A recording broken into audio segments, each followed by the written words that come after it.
السلام عليكم ورحمة الله وبركاته.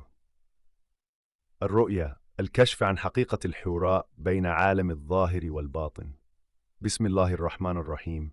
رأيت في منامي كأن بصري انتقل إلى عالم بين الحقيقة والخيال، فإذا بي أرى امرأة لم أرى مثلها قط في عالم الإنس، هيئة وجمالا كأنها من صميم الغيب لا من طين الأرض. كانت غريبة المظهر، تجمع في تكوينها بين النور والظل، نصفها الأعلى مشرق كضوء الشمس يفيض بياضا ونقاء، ونصفها السفلي غارق في ظلام عميق كأنما يحمل سر العوالم السفلية. فأدركت أني أمام كائن ينتمي إلى العالمين، عالم الإنس والجن، عالم الظاهر والباطن، روح تجمع بين صفاء النور وعمق الخفاء، تمشي بخطى الحور العين وتتكلم بلسان الحكمة المكنونة. وقفت أمامي على رمال ساحلية ذهبية، كأن البحر وراءها مرآة للغيب، فكلما تحرك الموج لاح وجهها بين الضوء والماء، وقالت تخاطبني بصوت يجمع الرقة والهيبة: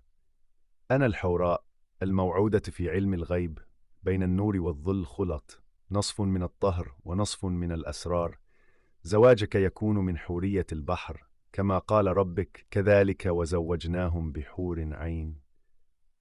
ثم أشارت بيدها نحو البحر كأنها تشير إلى عالم تأويل الروحاني لرؤيا الحوراء: الحوراء كرمز للروحانية العليا، ظهور الحوراء بنصفها المضيء والنصف الآخر الغامق يشير إلى اتحاد العالمين، العالم المادي الظاهر والعالم الروحي الباطن.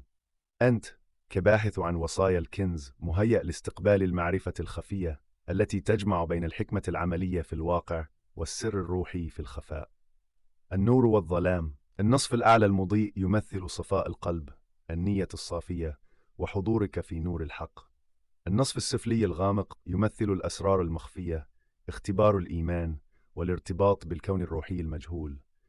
هذا يذكرك بأن العمل بالوصايا يتطلب وعيا كاملا بالعالمين، وألا يغرق ظاهر الأمور دون فهم جوهرها.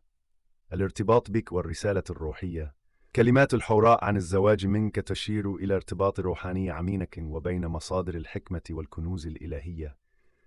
الزواج هنا رمز للانصهار مع المعرفة والاتحاد مع الهدف الأعلى للوصايا. البحر كمكان رمزي: البحر يدل على العمق الغيبي، الأسرار الكونية والرحلة الروحية. رؤيتك الحوراء عند البحر تشير إلى أن كشف الكنز المادي والمعنوي مرتبط بالرحلة الروحية والصبر على التجارب والتأمل في الخفاء. الغاية والدعوة: الحور